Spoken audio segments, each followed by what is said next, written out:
إن الله وملائكته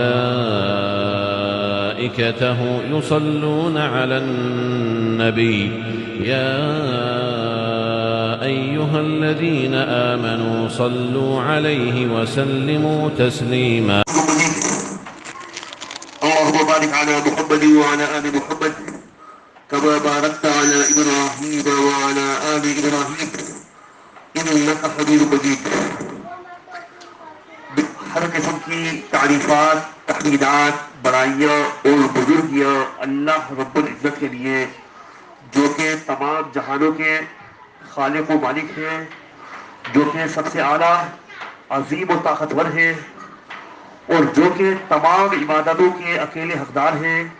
اور جن عظیم اللہ کے علاوہ کسی اور کی عبادتوں بندگی کرنا جائز اور درست نہیں ہے. اور لاکھوں درود اور لاکھوں سلام ہو اللہ کے پیارے اور آخری نبی محمد صلی اللہ علیہ وسلم پر، جنہیں اللہ نے اپنا سچا اور آخری نبی اور رسول بنا کر بھیجا ہے، اور جن کی پیروی کرنا اور جن کی تعلیمات کی پابندی کرنا خوشگوار اور کامیاب زندگی کے لیے ضروری ہے. آج کی اس گفتگو میں انشاءاللہ آپ تمام بھائیوں کے سامنے ایمان کے 6 بنیادی ارکان کو واضح کیا جائے گا. اور صحیح مسلم شریف میں یہ واقعہ آتا ہے کہ ایک دفعہ اللہ تعالیٰ نے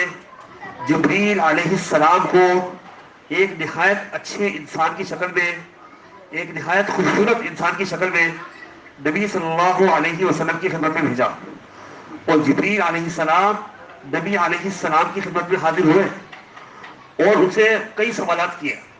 اسلام کے بارے میں پوچھا، ایمان کے بارے میں پوچھا، احسان کے بارے میں پوچھا، قیامت کی نشانیوں کے بارے میں پوچھا. تو اس حدیث کو کہتے ہیں حدیث جبریل. اس حدیث کو حدیث جبریل کہتے ہیں. اور حدیث جبریل پورے اسلام کی عظیم ترین احادیث میں سے ایک ہے. پورے اسلام کی عظیم ترین، اعلیٰ ترین احادیث میں سے ایک حدیث ہے حدیث جبریل. تو انشاءاللہ میں مختصر طور پر یہ حدیث جو ہے بیان کر دیتا ہوں. عمر رضی اللہ عنہ فرماتے ہیں کہ ایک دفعہ ہم رسول اکرم صلی اللہ علیہ وسلم کی خدمت میں بیٹھے ہوئے تھے کہ سامنے سے ایک شخص نمودار ہوا، ظاہر ہوا، جس کے کپڑے تیز سفید تھے اور جس کے بال تیز سیاہ تھے اور کڑھے میں بال تھے، بڑا اچھا بھولیا تھا. اور یہ شخص جو ہے نبی علیہ السلام کے ساتھ بیٹھ گیا اور قابل ہو. اور وہ فرماتے ہیں بلا یعرفہ منا احد، ہم میں سے کوئی شخص اس کو جانتا بھی نہیں تھا. اس وقت مدینے کی آبادی تھوڑی سی تھی، اور اگر مدینے کے باہر سے کوئی نیا شخص آتا تھا تو فوراً پہچان لیا جاتا تھا کہ یہ مدینے کے باہر سے آیا ہے. جس طرح آج ہمارے محلے میں، ہماری گلی میں کوئی نئی فیملی آ جائے تو ہم لوگ جان جاتے ہیں کہ یہ نئی فیملی ہے، نیا گھرانہ ہے، یہ ہمارے محلے میں پہلے نہیں تھے. تو اسی طرح میرے بھائی اس وقت مدینے کی آبادی بہت تھوڑی سی تھی، اور اگر کوئی بھی شخص مدینے کے باہر سے آتا تھا تو فوراً پہچان لیا جاتا تھا کہ یہ مدینے کے باہر سے آیا ہے. اچھا، اگر وہ مدینے کے باہر سے آئے گا تو یقیناً گھوڑے پر یا گدھے پر یا اونٹ پر سفر کر کے ہی آئے گا. اس کے بال بکھرے ہوئے ہوں گے، اس کے کپڑوں میں مٹی لگی ہوئی ہوگی، گرد و غبار لگا ہوا ہوگا. مگر یہ جو آدمی آ رہا ہے، نہ اس کے بال بکھرے ہوئے ہیں، نہ اس کے کپڑوں میں گرد و غبار ہے، کپڑے سفید ہیں، تیز سفید ہیں، بال کڑھے ہوئے ہیں، سیاہ بال ہے. اور یہ اچھے بھولے والا شخص آیا اور اس نے اپنے دونوں گھٹنے رسول اللہ صلی اللہ علیہ وسلم کے گھٹنوں سے ملا دیے، اپنے دونوں ہاتھ بڑی عاجزی کے ساتھ اپنی رانوں پر رکھے اور کہا یا محمد اخبرنی عن الایمان، کہ اے محمد صلی اللہ علیہ وسلم آپ مجھے ایمان کے بارے میں بتائیں کہ ایمان کیا ہے، ایمان کے ارکان کیا ہیں. تو نبی علیہ السلام نے فرمایا الایمان ان تؤمن باللہ وملائکتہ وکتبہ ورسلہ والیوم الآخر وبالقدر خیرہ وشرہ. نبی علیہ السلام نے فرمایا کہ ایمان یہ ہے کہ تم اللہ پر ایمان لاؤ، اللہ کے بنائے ہوئے فرشتوں پر ایمان لاؤ، اور سچی آسمانی کتابوں پر ایمان لاؤ، اور اللہ کے تمام سچے نبیوں اور رسولوں پر ایمان لاؤ، اور قیامت کے دن پر ایمان لاؤ، اور اچھی اور بری تقدیر پر ایمان لاؤ. تو میرے بھائی، جب ہمارے نبی صلی اللہ علیہ وسلم سے پوچھا گیا کہ ایمان کیا ہے تو ان محترم کا جواب کیا تھا؟ ان کا جواب یہ تھا ایمان یہ ہے تم اللہ پر ایمان لاؤ، اللہ کے فرشتوں پر ایمان لاؤ، آسمانی کتابوں پر ایمان لاؤ، اللہ کے تمام سچے نبیوں اور رسولوں پر ایمان لاؤ، اور قیامت کے دن پر ایمان لاؤ، اور اچھی اور بری تقدیر پر ایمان لاؤ۔ تو یہ ہے ایمان کے وہ 6 بنیادی ارکان جن پر ایمان رکھنا 100% ضروری ہے، اور کسی بھی شخص کے مسلمان بننے کے لیے ضروری ہے کہ وہ ان 6 کے 6 پر ایمان رکھے، اور ان 6 میں سے کسی ایک کا بھی انکار بالکل نہ کرے۔ جس نے استغفر اللہ ان 6 کے 6 ارکان کا انکار کر دیا وہ بھی کافر ہے اور غیر مسلم ہے، اور جس نے ان 6 میں سے کسی ایک کا انکار کر دیا وہ بھی کافر ہے اور غیر مسلم ہے۔ تو مسلمان بننے کے لیے ضروری ہے کہ ہم 6 کے 6 ارکان پر ایمان رکھیں، اور ایمان کے 6 ارکان میں سے کسی ایک کا بھی انکار بالکل نہ کریں۔ اور یوں تو میرے بھائی ان 6 ارکان کی تشریح و وضاحت میں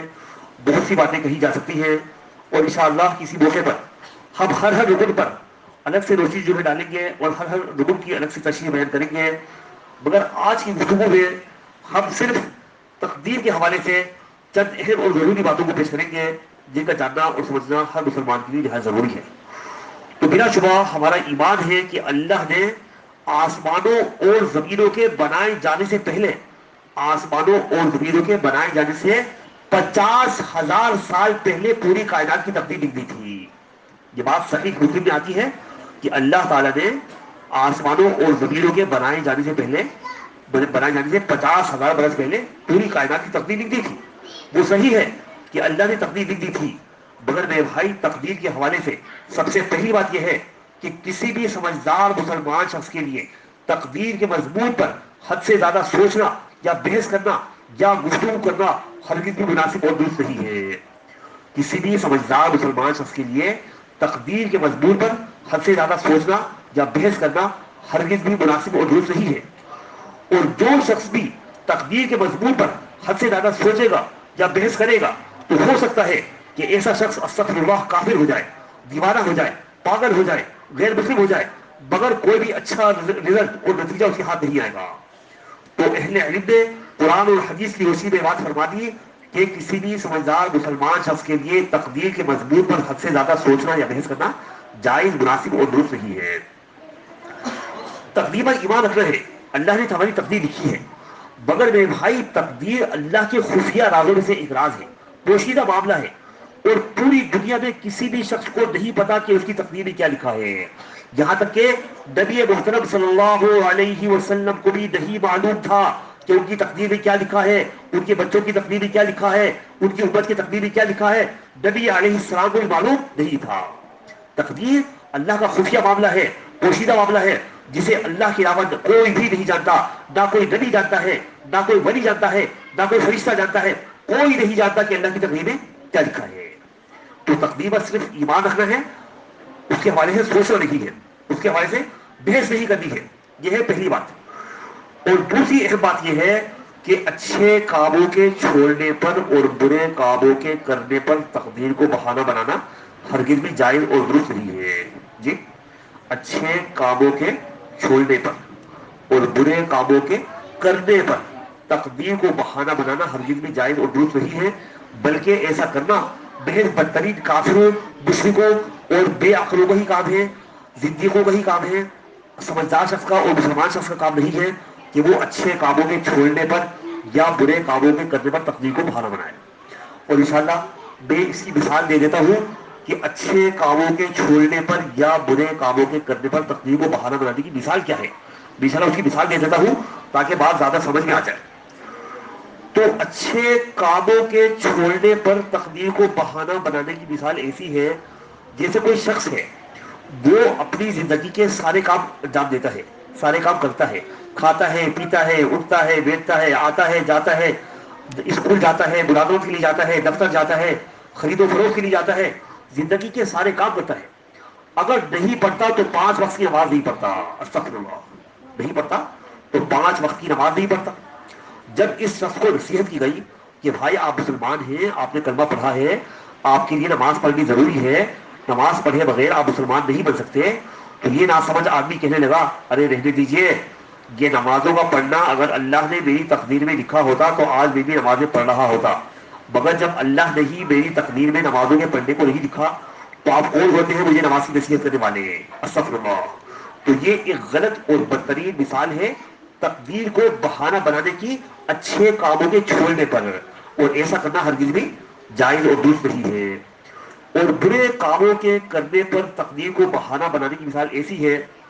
جیسے کوئی جاہل شخص ہے، ناسمجھ شخص ہے، بے عقل شخص ہے، وہ شراب نوشی کا عادی ہے، شراب پیتا ہے یا کوئی دوسری برائی کرتا ہے، اور جناب علی جب اس کو نصیحت کی گئی کہ بھائی اللہ نے اس بات سے منع کیا ہے، رسول اللہ نے اس بات سے منع کیا ہے، اور آپ کے لیے ایسا کرنا جائز نہیں ہے، تو وہ جاہل آدمی کہنے لگا ارے رہنے دیجئے، یہ شراب کا پینا تو، اس برے کام کو کرنا تو اللہ نے میری تقدیر میں لکھا ہوا ہے۔ استغفر اللہ، کہہ رہا ہے کہ اس شراب کا پینا یا ان برائیوں کا کرنا اللہ نے میری تقدیر میں لکھا ہوا ہے، اور اگر اللہ نے میری تقدیر میں نہیں لکھا ہوتا تو آج میں بھی نہیں کر رہا ہوتا، تو آپ کون ہوتے ہیں مجھے منع کرنے والے؟ تو یہ بھی ایک غلط اور بدترین مثال ہے تقدیر کو بہانہ بنانے کی برے کاموں کے کرنے پر، اور ایسا کرنا بھی کسی بھی شریف، سمجھدار اور عقل مند شخص کے لیے، مسلمان شخص کے لیے جائز اور درست نہیں ہے۔ اچھے کاموں کے چھوڑنے پر یا برے کاموں کے کرنے پر تقدیر کو بہانہ بنانا ہرگز بھی جائز نہیں ہے۔ میں نے اس کی دو مثالیں دے دی، اور اللہ کی طرف سے سمجھانے کے لیے ایک بڑا عظیم اور شاندار واقعہ بیان کر رہا ہوں کہ نہایت محترم عمر فاروق رضی اللہ عنہ کے زمانے میں ایک شخص نے چوری کی، ایک شخص نے چوری کی، اور جب اس پر چوری کا الزام ثابت ہو گیا اور اسے عمر رضی اللہ عنہ کی خدمت میں لایا گیا، تو انہوں نے کہا کہ اب اللہ کی کتاب کے فیصلے کے مطابق ہم تمہارے سیدھے ہاتھ کو کاٹ دیں گے، اور انہوں نے تلوار اٹھا لی اس کا سیدھا ہاتھ کاٹنے کے لیے۔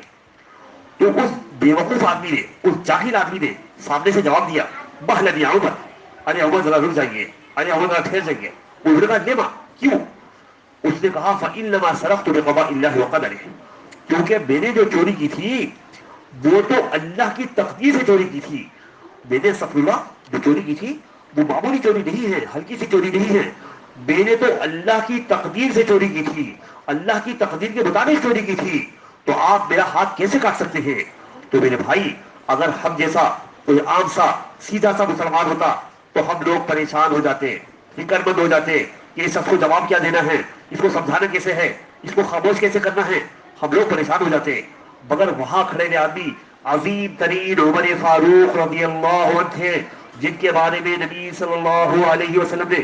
صحیح حدیث میں فرمایا تھا لو کان بعدی نبی لکان عمر، اگر مجھ محمد علیہ السلام کے بعد کوئی نبی ہوتا تو عمر ہوتے۔ سبحان اللہ، نبی کریم صلی اللہ علیہ وسلم نے صحیح حدیث میں فرمایا تھا اگر مجھ محمد علیہ السلام کے بعد کوئی نبی ہوتا تو عمر ہوتے۔ تو ان عمر فاروق نے، عظیم ترین عمر فاروق نے رضی اللہ عنہ نے اگلے ہی لمحے فرمایا وَنَحْنُ نَقْطَعُ يَدَكَ بِقَضَاءِ اللَّهِ، اور ہم بھی تیرے ہاتھ کو اللہ کی تقدیر سے ہی کاٹ رہے ہیں۔ چل، کوئی افسوس کی بات نہیں ہے، تو نے چوری کی ہے اللہ کی تقدیر سے، تو ہم بھی تیرا ہاتھ کاٹ دیتے ہیں اللہ کی تقدیر سے، ہم بھی اللہ کی تقدیر کے مطابق ہی تیرا ہاتھ کاٹ دیتے ہیں۔ اور اس کا ہاتھ کاٹ کر رکھ دیا اور واضح کر دیا، ثابت کر دیا کہ کسی بھی شخص کے لیے اچھے کاموں کے چھوڑنے پر یا برے کاموں کے کرنے پر تقدیر کو بہانہ بنانا ہرگز بھی جائز اور درست نہیں ہے، اور ایسا کرنا مسلمانوں کا کام نہیں ہے، عقل والوں کا کام نہیں ہے، بلکہ جو بدترین کافر ہیں، بدترین مشرک ہیں، بدترین بے عقل ہیں، صرف وہی جو ہیں اچھے کاموں کے چھوڑنے پر یا برے کاموں کے کرنے پر تقدیر کو بہانہ بناتے ہیں۔ اور میرے بھائی، اس حوالے سے آخری بات یہ سمجھ لیں کہ جو ہے شیخ الاسلام ابن تیمیہ رحمہ اللہ، جو کہ بہت عظیم عالم گزرے ہیں، بہت عظیم امام گزرے ہیں، وہ فرماتے ہیں کہ جو لوگ اچھے کاموں کے چھوڑنے پر یا برے کاموں کے کرنے پر تقدیر کو بہانہ بناتے ہیں، انہیں اپنے اس طرز عمل سے باز آ جانا چاہیے، اس روش کو چھوڑ دینا چاہیے، ورنہ اگر وہ اسی روش پر جمے رہے، اسی طرز عمل کو اختیار کرتے رہے تو وہ یہودیوں اور عیسائیوں سے بھی بڑے کافر اور گمراہ ہو جائیں گے۔ استغفر اللہ۔ جو لوگ اچھے کاموں کے چھوڑنے پر یا برے کاموں کے کرنے پر تقدیر کو بہانہ بناتے رہیں گے، اس غلط طرز عمل کو چھوڑیں گے نہیں، تو ایسے لوگ یہودیوں اور عیسائیوں سے بھی بڑے کافر اور گمراہ ہو جائیں گے۔ لہٰذا میرے بھائی، جیسا کہ ہم نے شروع میں کہا تھا کہ کسی بھی سمجھدار مسلمان شخص کے لیے اچھے کاموں کے چھوڑنے پر یا برے کاموں کے کرنے پر تقدیر کو بہانہ بنانا جائز نہیں ہے۔ البتہ جو انسان کی زندگی میں اس کے نہ چاہتے ہوئے کوئی مصیبت آ جائے، تکلیف آ جائے، پریشانی آ جائے، تو وہاں آدمی تقدیر کو بہانہ بنا سکتا ہے۔ مثال کے طور پر آج صبح کسی صاحب کے والد صاحب کا انتقال ہو گیا، وہ کہہ سکتے ہیں میرے والد صاحب کا انتقال اللہ کی تقدیر سے ہو گیا۔ کل شام کسی کی ماں کا انتقال ہو گیا، وہ کہہ سکتے ہیں کہ میری ماں کا انتقال اللہ کی تقدیر سے ہو گیا۔ تو جو مصیبتیں ہیں، جو تکالیف اور پریشانیاں ہیں، ان کے آنے پر تو آدمی تقدیر کو بہانہ بنا سکتا ہے، مگر اچھے کاموں کے چھوڑنے پر اور برے کاموں کے کرنے پر تقدیر کو بہانہ بنانا جائز اور درست نہیں ہے۔ اللہ تعالیٰ سے دعا ہے کہ اللہ تعالیٰ ہمیں صحیح عقائد کو اپنانے اور تمام غلط اور برے عقائد سے بچنے کی توفیق عطا فرمائے۔ والحمد للہ رب العالمین۔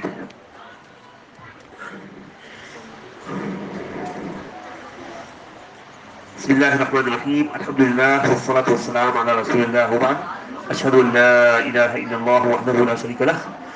واشہد ان محمدا عبدہ ورسولہ۔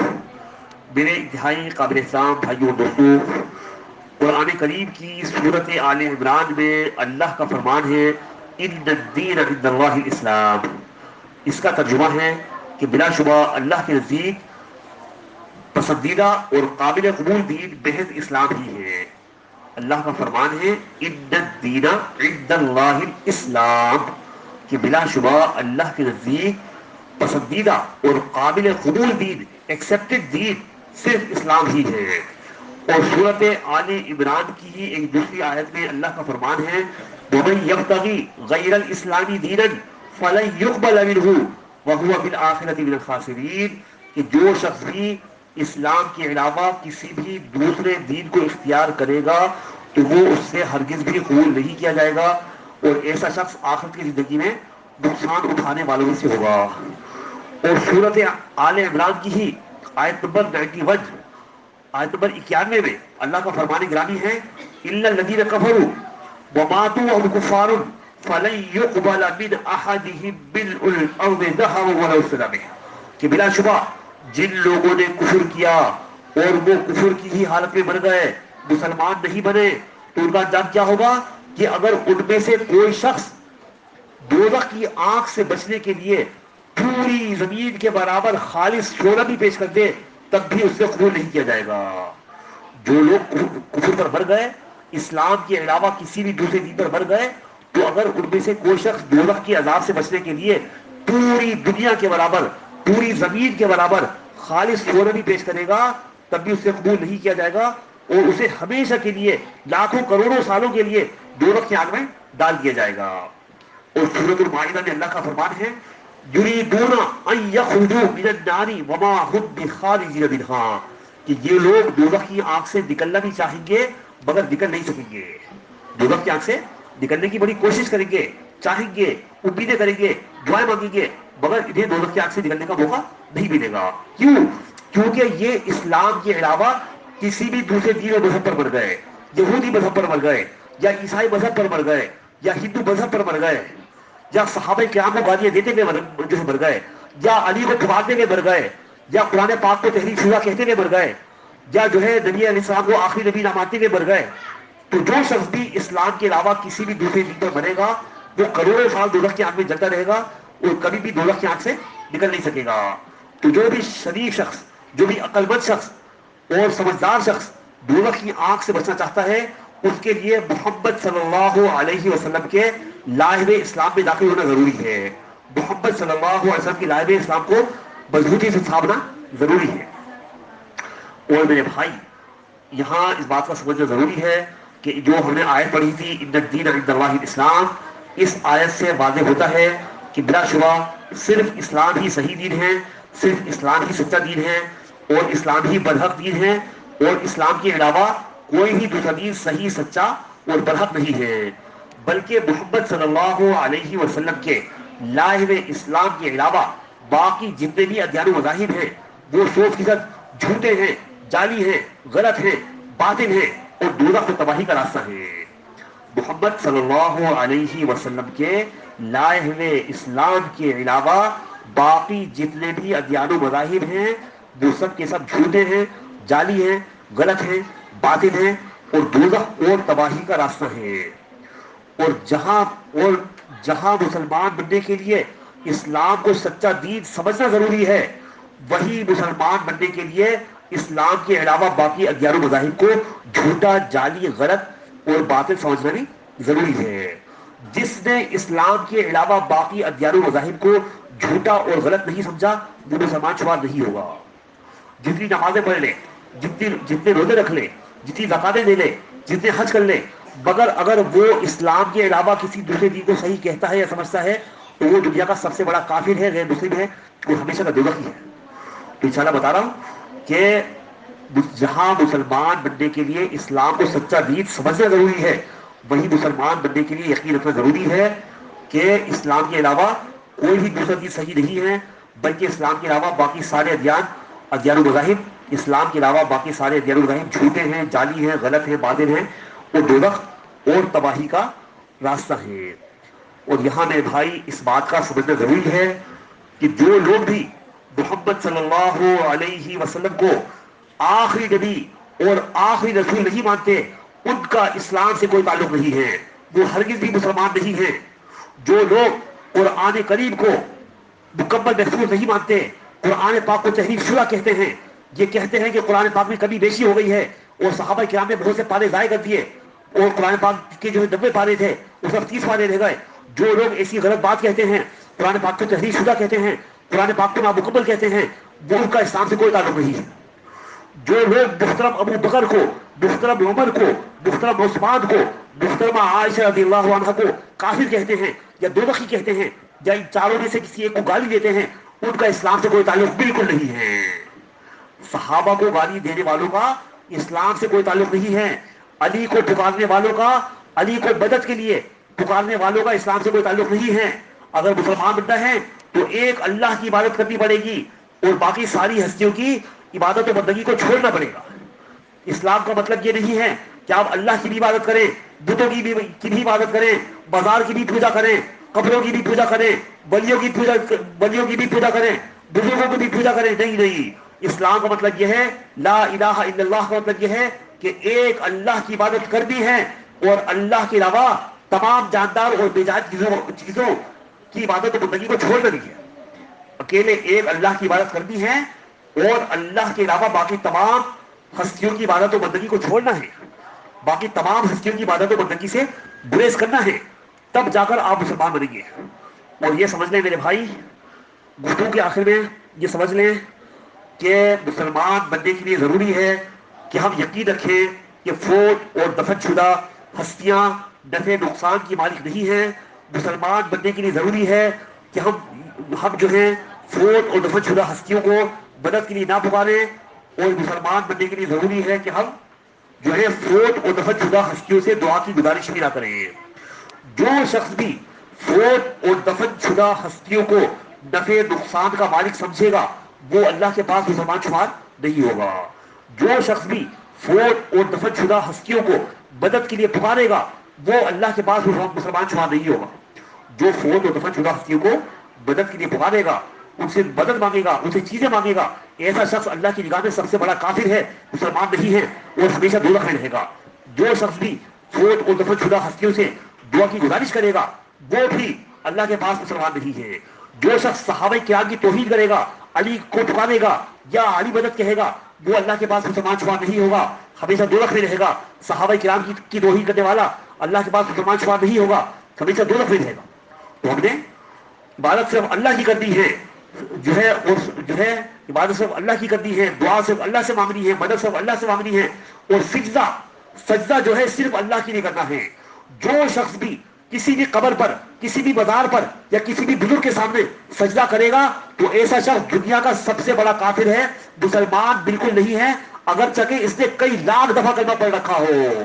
ایک دفعہ نہیں, دو دفعہ نہیں, کئی لاکھ دفعہ اس نے زبان سے کہا ہو لا الہ الا اللہ, مگر اگر کسی بھی قبر کے سامنے, کسی بھی مزار کے سامنے یا کسی بھی بزرگ کے سامنے جھکتا ہے اور سجدہ کرتا ہے تو ایسا سجدہ کرنے والا, قبروں اور مزاروں پر سجدہ کرنے والا, بزرگوں کے سامنے سجدہ کرنے والا دنیا کا سب سے بڑا کافر ہے, مشرک ہے, غیر مسلم ہے, اور اس کا اسلام سے کوئی تعلق نہیں ہے اور ہمیشہ کا دوزخی ہے. جو شخص قبروں پر, مزاروں پر سجدہ کرے گا وہ غیر مسلم ہو جائے گا, اسلام سے نکل جائے گا اور اس کی بیوی اس پر حرام ہو جائے گی, اس کی بیوی اس پر حرام ہو جائے گی. قبروں پر سجدہ کرنے والا رسول پاک کا دشمن ہے اور ابو جہل کا دوست ہے, ابو لہب کا دوست ہے, فرعون کا دوست ہے اور رسول اللہ کا بدترین دشمن ہے.